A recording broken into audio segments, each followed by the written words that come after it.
সাথে সাথে চুমকি রাগী চোখে তাকালো। তখন থেকে অর্ণব হাত ধরেই আছে, না কিছু বলছে আর না হাত ছাড়ছে। চুমকি এখন বিরক্তি লাগলো।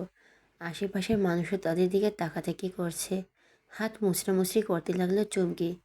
কি হচ্ছে কি ভাইয়া? হাত ছাড়ুন, সবাই দেখছে। So what? এরকম কথা শুনে চুমকি আর রেগে তেলে বেগুনি জ্বলে উঠল। চুমকি কিছু বলতে যাবে তার আগে অর্ণব চুমকির হাত ধরে টেনে হিঁচড়ে রেস্টুরেন্টের বাইরে নিয়ে এলো। পেছন পেছন চুমকির কাজিনরা এলো। আরে আপনি কে? চুমকিকে এভাবে ধরছেন কেন? ছেড়ে দিন। একটা রিক্সা ডেকে চুমকিকে হাত ধরে উঠিয়ে দিল। কী করছেন? আমি রিক্সায় উঠবো না, ছাড়ুন। আমার সাথের কাচ্চি আমাকে টানছে আর আপনি এভাবে টানাটানি করে বাধা দিচ্ছেন কেন? আপনাকে কি পাগলের সারে তাড়া করেছে? রিক্সা চালকের ঠিকানা বলে দিল, সাথে এটাও বলে দিল রাস্তার মধ্যে কোথাও যেন না আটকায়, সোজা বাড়ি গেটের সামনে নামিয়ে দিতে। বলেই রিক্সা চালককে যেতে বলল। আরে আমি একাই যেতে পারবো। আপনি কোথা থেকে এসে ঝামেলা করছেন? আমি কি আপনার সাথে এসেছি? আজব তো। অর্ণব বাড়তি একটা কথাও বলেনি। রেস্টুরেন্টের ভিতরে যেতেই দেখে বাইরে তার বন্ধুরা দাঁড়িয়ে আছে। কাছে এগিয়ে এসে একজন বলল, কী রে, মেয়েটাকে তুই চিনিস নাকি? পুতুলটাকে সাথে করে এমন ব্যবহার করলি কেন? অর্ণবের থেকে কোনো উত্তর আসে না। আরে কেউ আমার পুতুলটাকে আটকাও। এখন আমি পুতুলের ঠিকানা কিভাবে পাবো? জুয়েল, চুপ কর তো। আমি চুপ করব না। একটা সুন্দরী মেয়ে আমার মন নিল কাড়িয়া। পারো যদি তোমরা তারে দাও গো আনিয়া, না পারিলে তোর দেখা যাবরে মরিয়া। সবাই বিরক্তিতে কপাল কুঁচকে আসলো। ওকে রেখে রেস্টুরেন্টের ভিতরে চলে গেল। অর্ণব এই সম্পর্কে কোনো কথা বলেনি, আর না কোনো উত্তর দিয়েছে। আকাশের এতে তো তারার মাঝেও আকৃষ্ট হয়ে আছে এক ফালি চাঁদ, যা পুরো আকাশ জুড়ে রাজত্ব চালায়। সাথে সাথে সকল প্রকার পৃথিবীর বস্তুকেও আকর্ষণ করে। চাঁদের দিকে তাকিয়ে আছে আদর। তার নিজস্ব পুরী কথা ভাবছে। নিস্তব্ধ হৃদয়ে ঝড়ের অভ্যাস। সেই যে প্রপোজ করলো তারপর থেকে টুকটাক কথা হয়। তবে আদর আগের মতোই তার রাতপুরীকে দেখতে যায়। ভালোবাসার এক আগুল বাঁধনে বেড়ে ফেলেছে নূপুর। নূপুর খুব কম মেসেজেই রিপ্লাই দেয়। মাঝে মাঝে রাস্তায় দাঁড়িয়ে থাকে আদর একটু কথা বলার জন্য। এভাবেই চলছে তাদের সম্পর্ক। আদর গভীর চিন্তায় মগ্ন। যদি নূপুর শেষ পর্যন্ত তাকে পছন্দ না করে তখন কি হবে? এভাবেই রাত কাটলো। এই রাস্তায় বাঘ কখন কোন দিকে মন নেয় বলা যায় না। ঠিক তেমনভাবে জীবনের মোড় কখন কোন পরিস্থিতিতে সৃষ্টি হয় বলা বাহুল্য। সম্পর্কে সৃজনশীলতা কাটিয়ে জীবন চলে। রাস্তা দিয়ে হাঁটার সময় নূপুর খেয়াল করলো সামনে দিয়ে একটা রিক্সা চলে গেল, আর সাথে তার সমস্ত অনুভূতি পিষে গেল। কারণ রিক্সাতে একটা মেয়ে আদরের পাশে বসে মাথাটা আদরের ঘাড়ে রেখেছে। আদরও কত যত্নে নিজের বাহুতে নিয়ে আছে সেই মেয়েটিকে। যদিও মেয়েটি বেশ সুন্দর। নিজের অজান্তেই নুপুরের চোখ থেকে দুফোঁটা অশ্রু গড়িয়ে পড়ল রাস্তায়। রাস্তায় পড়া চোখের পানি হয়তো আকাশের ওই তেজি সূর্যের তোপে শুকিয়ে যাবে, কিন্তু নুপুরের মনে যে ক্ষত সৃষ্টি হলো এটা হয়তো কখনো মুছে যাবার নয়। বিরহ এক অপার শক্তিশালী অনুভূতি, যা মানুষকে নিঃশেষ করে দেয়, আবার কখনো কখনো জলে পুড়ে কয়লার মতো মূল্যবান সম্পদে পরিণত হয়। মানুষের ভিতর থেকে শক্তিশালী করতেও বিরহ বিচ্ছেদের ভূমিকা অনেক। সোজা বাড়িতে গিয়ে নিজের রুমে দরজা লাগিয়ে আছড়ে পড়ল খাটের উপর। বালিশ জড়িয়ে কেঁদেই চলছে। এতদিন একটু একটু করে কথা বলতে কখন যে মায়া জন্মেছে বিপরীত মানুষের প্রতি, তা নূপুর এখন হাড়ে হাড়ে টের পাচ্ছে। নূপুরের চোখের পানি বাদ মানছে না। ফোটাতে ফোটাতে বলে উঠল, আপনি আমার সাথে এতদিন নাটক করলেন। নতুন মেয়ে পেয়ে গেছেন তাই দুদিন থেকে আর আমাকে কোনো মেসেজ দেননি। আর আপনার মেসেজ না পেয়ে আমার মনটা অশান্ত হয়ে উঠেছিল। চাতক পাখির মতো আকুল হয়ে বসেছিলাম কখন আমার থেকে একটা মেসেজ আসবে। কখন যে আপনার মেসেজের আমার হাসির কারণ হলো আমি বুঝে উঠতে পারলাম না। মানুষ ঠিকই বলে, পাওয়ার আগে ছেলেরা যতটা ভালোবাসে দেখার পরে তার এক বিন্দুও না। আমি আপনাকে ভালোবেসে ফেলেছি, আর এখনই আপনি অন্য মেয়ের সাথে ঘোরাঘুরি করছেন। আর একটু অপেক্ষা করতে পারলেন না আমার জন্য? এই আমি নাকি আপনার রাত পড়ি? কিভাবে ভুলে গেলেন? আমি আর আপনার সাথে কোনোদিন কথা বলবো না। আপনি আমাকে ধোঁকা দিয়েছেন, আমার মন নিয়ে খেলেছেন, আপনাকে নিয়ে বিশ্বাস করেছিলাম। আর আপনি অন্য মেয়ে না, হয়তো আপনি বিয়ে করেই ফেলছেন, তাই আর সময় হয়নি আমাকে জানানোর। আর মেয়েটা হয়তো আপনার বউ। ভালো থাকবেন নতুন জীবনে। বলতে বলতে আর কোনো কথা বলতে পারল না নূপুর। হৃদয়ে ছিঁড়ে শুধু কান্নাই বের হচ্ছে। এটাই হয়তো মায়া। মানুষ ভালোবাসা বলতে পারলে মায়া থেকে বের হতে পারে না। অদ্ভুত অনুভূতির মিশ্রে এক শক্ত দেওয়াল হলো মায়া, যা থেকে বের হতে হলে মানুষের নিশ্চিত মৃত্যু। নূপুর ক্ষতবিক্ষত হৃদয় নিয়ে মুমূর্ষু রোগীর মতো ভেঙে পড়ল।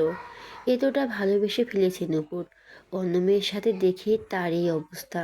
প্রত্যেকবার রেজাল্টের পর আয়শা ঘুরতে যাবে, এইবারও কোনো অন্যথা হলো না। সন্ধ্যায় সবাই ফিরেছে পর আয়শা সবার সাথে দাঁড়িয়ে হাত কসলিয়ে যাচ্ছে। কিভাবে কথাটা বলবে তাই ভেবে পাচ্ছে না। আশরাফ সর্দার অনেকক্ষণ যাবৎ আয়শার কাণ্ড দেখে জিজ্ঞেস করলো, কিছু বলবে আম্মু? আয়শা চোখ তুলে তাকালো, এখন সাহস পেয়েছে জিজ্ঞেস করার। হুম, কি বলবে বলো আম্মু, ভয় পাচ্ছ কেন? বড় আব্বু, আমি ঘুরতে যেতে চাই। তো যাও, কোথায় যাবে? বড় আব্বু, আমি গ্রামের বাড়ি যেতে চাই। আমি কখনো গ্রামের পরিবেশ দেখিনি। আমাদেরকে গ্রামের বাড়ি নেই। সবার কপালে চিন্তার বাস। সেই যে চলে এসেছিল আর গ্রামের দিকে ফিরে তাকায়নি। তাকায়নি বলতে ইচ্ছে করেই ফিরেনি। তবে বছর বছর চার ভাই মিলে বাবা মায়ের কবর দেখতে যায়। বাড়ি যদিও চার ভাইয়ের নামে লিখে দেওয়া আছে, তবুও তার ভাগ তারা কখনো চায়নি। এই জমির দাবি নিয়ে কখনো গ্রামের বাড়িতে যায়নি। সেখানে তাদের চাচাতো ভাই থাকে। অনেকবার ফিরতে বলেছে ভদ্রতার খাতিরে, কিন্তু মনে মনে তিনিও চান না যেন না ফিরে। কারণ ফিরলে যদি তাদের নিজস্ব জমি ফেরত চায়, তখন কী করবে? ঢাকা শহরে এসেছিলেন ভাইদের মানুষ করতে, সেই থেকে খুব একটা গ্রামে যাওয়া হয় না। হঠাৎ করে আজ আয়শার মুখে গ্রামের কথা শুনে চার ভাই একে অপরের দিকে চাওয়াচাওনি করছে। নিস্তব্ধতা ছেয়ে গেল সমস্ত বাড়ি। আশিক, অর্ণব, আকাশ ওরা কিছুটা আশঙ্কায় পড়ল, কারণ তারা কিছুটা জানে এই সম্পর্কে। পরিস্থিতি থতমত দেখায়। আয়শা হতাশ হলো, যেতে দিবে না ভেবে মনটা খারাপ বয়ে গেল। আসলাম সর্দার বাড়ির প্রতিটি মানুষের দিকে চোখ ঘুরিয়ে নিল। বাড়ির সবাই অনেক আশা নিয়ে তাকিয়ে আছে। বাড়ির মহিলার সহ ছেলেমেয়েরা কেউ কখনো গ্রামে যায়নি। সবাই এমন তাকানো দেখে আসলাম সর্দার কিছুটা নিশ্চিত হয়ে পড়ল। যাকে মায়ের আসনে বসিয়েছে সেই আয়সায় আজকে গ্রামে যেতে চাইছে না, না করতেও পারছে না। কি হলো বড় আব্বু, তুমি বলেছিলে আমার কথা শুনবে, তুমি কি নিয়ে যাবে না? আমরা তো গ্রামের বাড়ি যাইনি। আয়শা যেহেতু বলছে চলো সবাই মিলে ঘুরে আসি। নিজের স্ত্রীর দিক তাকালেন, এক এক সবাই একবার করে বলল। আশিক বলে উঠল, সবাই তো যেতে ইচ্ছুক, যদি সম্ভব হয় তাহলে আপনি চলুন, আমার কিছু বলার নেই। ঠিক আছে, তোমরা যার যার লাগবে গুছিয়ে নিও, কালকে সকাল দিকে রওনা দেব। আয়েশা আহিল অহনা দৌড়ে গিয়ে জড়িয়ে ধরল আসলাম সর্দারকে। পরম যত্নে তিনি ছেলে মেয়েদের বুকে আঁকড়ে নিলেন। ধন্যবাদ বড় আপু। ঠিক আছে আম্মু, তুমি খুশি হয়েছো এটাই অনেক। যাও, সবাই গোছাগুছি শুরু করো। আজকে সারাদিন তোমাদের হাতে সময় আছে। কালকে ভোরই বের হব। বড় আব্বু, আরেকটা কথা। কি কথা আম্মু, বলো। আয়শা মাথা নিচু করে ভয়ে ভয়ে বলল, বড় আব্বু, আমি আমার বান্ধবীদেরকেও নিয়ে যেতে চাই। ওরা কখনো গ্রামের পরিবেশ দেখেনি। আশরাফ সর্দারের মাথায় হাত রেখে বলো, ঠিক আছে, তুমি তাদেরকেও বলে দিও। থ্যাংক ইউ বড় আব্বু, তুমি অনেক ভালো। বাড়ির সবাই হা করে আছে। এই মেয়ের কাছে আশরাফ সর্দারের সকল হার। মাথা নিচু করে সকল আবদার মেনে নেয়। সবাই খুশিও হলো বটে। গ্রাম মানে প্রকৃতির রানী, যেখানে সবুজ শ্যামল চারদিক, নানান গাছগাছালি, ফসলের আবাদে ভরিয়ে উঠেছে চারদিকে। মধুময় পরিবেশ একটা অন্যান্য দৃষ্টান্ত হলো গ্রাম। আয়েশা গ্রুপে মেসেজ দিয়ে সবাইকে জানিয়ে দিল। চুমকি তো লাফিয়ে উঠল গ্রামে যাবে ভেবে। দুপুরকে তেমন আনন্দ দেখল না, কোনো আগ্রহ তার মাঝে নেই। কিরে, তোর আবার এমন অবস্থা কেন? তোর কি মন খারাপ?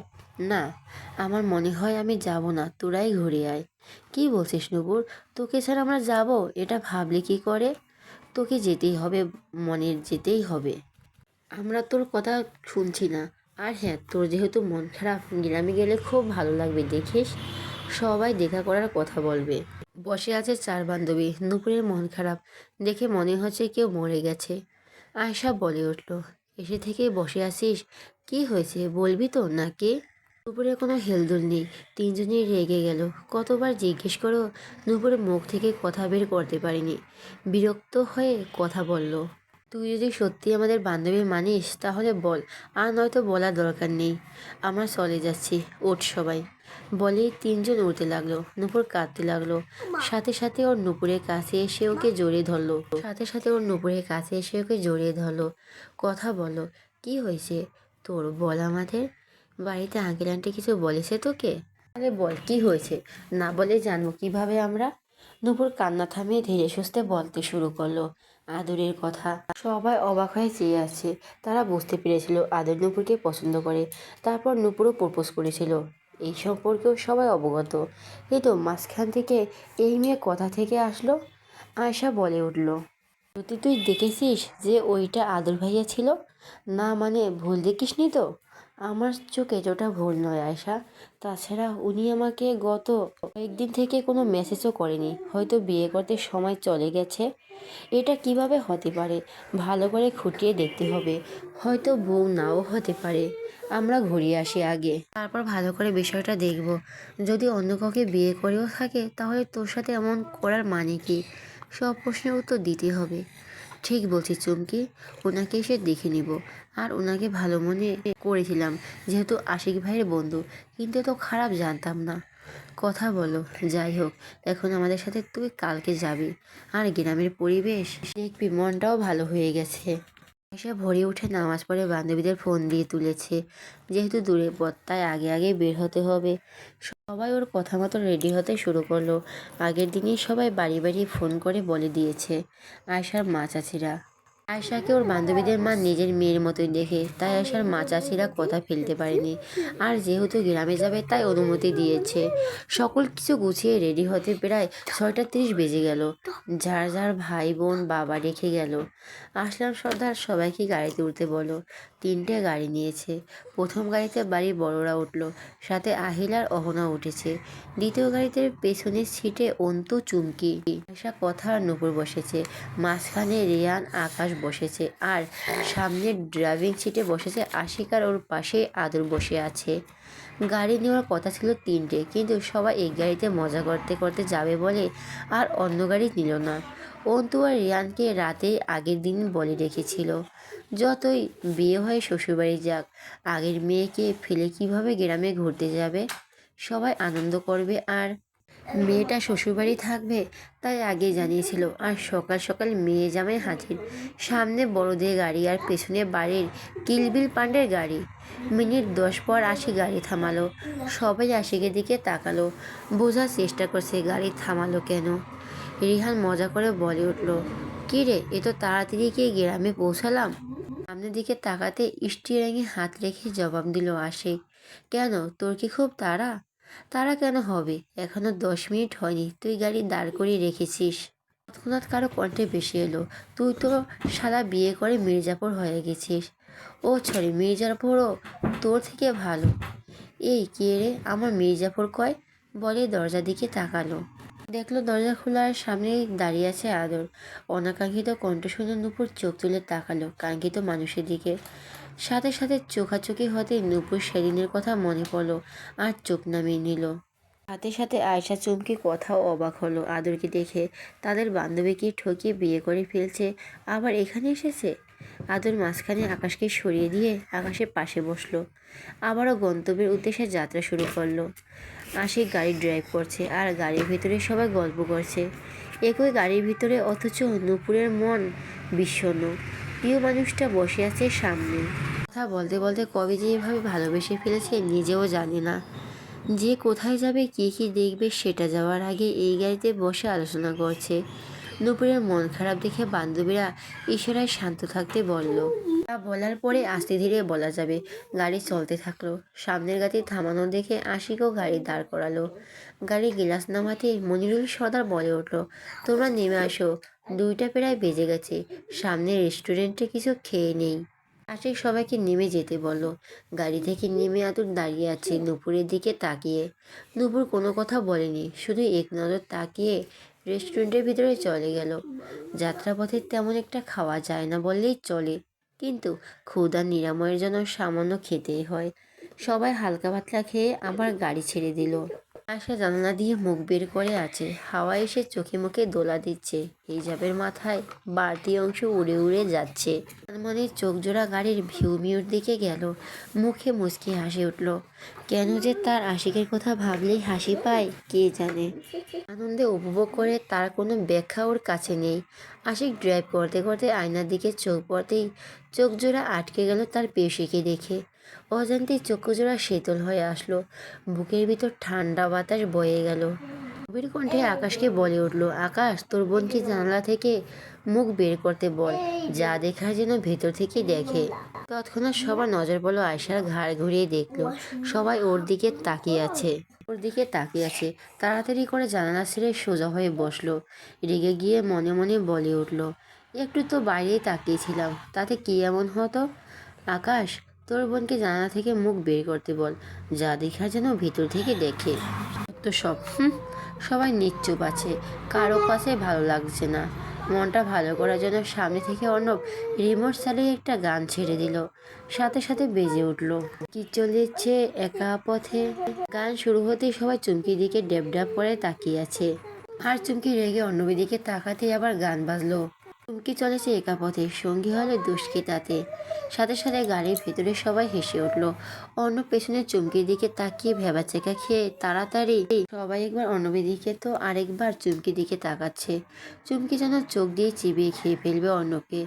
অর্ণব সোজা হয়ে বসলো। পেছনে চুমকি যা বলে বলুক, গান চেঞ্জ করে দিয়েছে, কিন্তু কোনো গান হয়নি তখন। সবাই নীরবই হলো। মুহূর্তে বিস্ফোরণ ঘটিয়ে আরেক গান বেজে উঠল। গুলিস্তানের মোড়ে বসে বন্দুক বেচে পান, তার সাথে বিয়ার কথা হয়েছে ফাইনাল, সবার সাথে আদর করে ডাকে জয়নাল। এত তাড়াতাড়ি ঘটনা মানে গানটা হয়ে গেছে যে সবাই বুঝতে কিছু সময় লাগলো। পেছন থেকে রেহান অর্ণবের পিঠে এক থাবা দিয়ে বলে উঠলো, আরে শালাবাবু, তোমার কি মমতাজের খুব ভালো লাগে? তুমি তো দেখি শাহজাহানের মতো আরেকটা তাজমহল বানাবে বাংলাদেশে। আমাদের কি কপাল আরেকটা শাহজাহানকে দেখতে পেলাম। কথা তো রিয়ান বলে শেষ করলো, কিন্তু আর কেউ কথা বলতে পারলো না। হাসাহাসি করতে করতে সবার নাজেহাল অবস্থা। আশিক গাড়ি থেকেই থামিয়েছে সে কবেই, কেউ এই হাসি থেকে বাদ যায়নি। নূপুর মন যে খারাপ, সেও না পেরে পেট ধরে হেসে যাচ্ছে। অর্ণব নিজেও হাসছে, মনে মনে বলো, আজকে আমার সাথে কি হচ্ছে খোদা। আয়শা হাসতে হাসতে আশিকের দিকে তাকালো। আশিকও মুচকি মুচকি হাসছে, দেখতে খুব সুন্দর লাগছে। আশিক তাকাতেই দুজনের নজর এক হলো। দুজনেই তাকিয়ে আছে।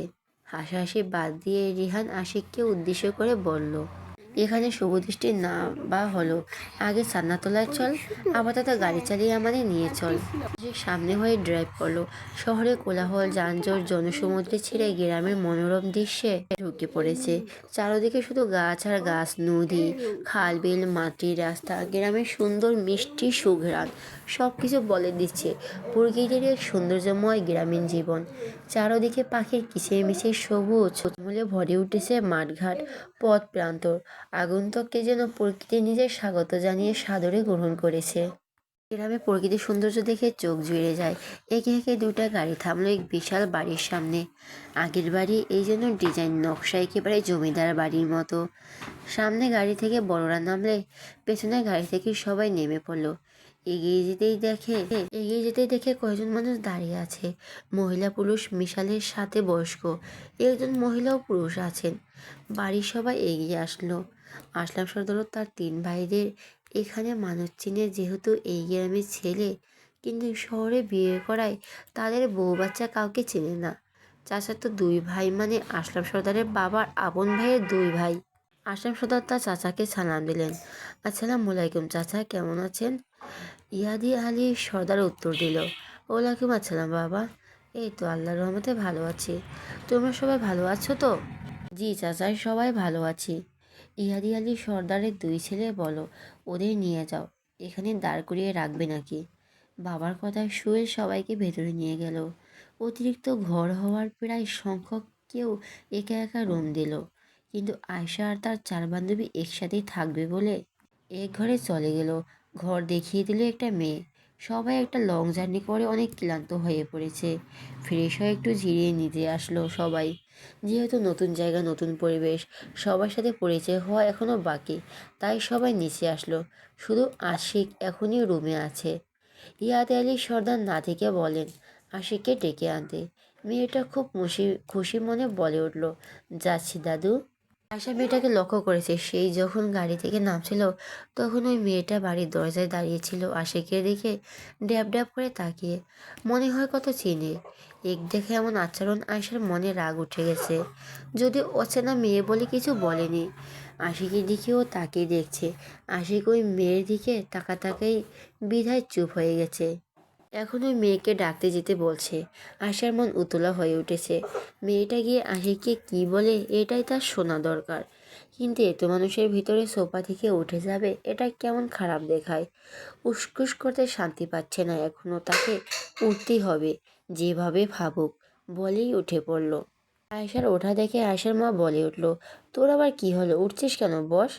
আয়সার হাত চুলকাচ্ছে, এখন কি বলবে। কিন্তু যে করেই হোক যেতে তো হবেই। তাই মাকে উত্তর দিল, আমি ওয়াশরুমে যাব মা, বলে পা চালালো দ্রুত। আয়সার মাও আর কিছু ওয়াশরুমের কথা শুনে কিছু বলেনি। আয়সা সিঁড়ি বেয়ে দোতলায় উঠে পড়লো তাড়াতাড়ি। দেখে মেয়েটা আশিকের ঘরের সামনে দাঁড়িয়ে আছে, কেমন লজ্জা লজ্জা পাচ্ছে। আয়সা এগিয়ে যেতেই শুনতে পেল মেয়েটির ডাকছে আশিককে। কিন্তু কি বলে ডাকছে ভেবে আসার রাগ উঠল। শুনছেন, আপনাকে নিচে ডাকছে।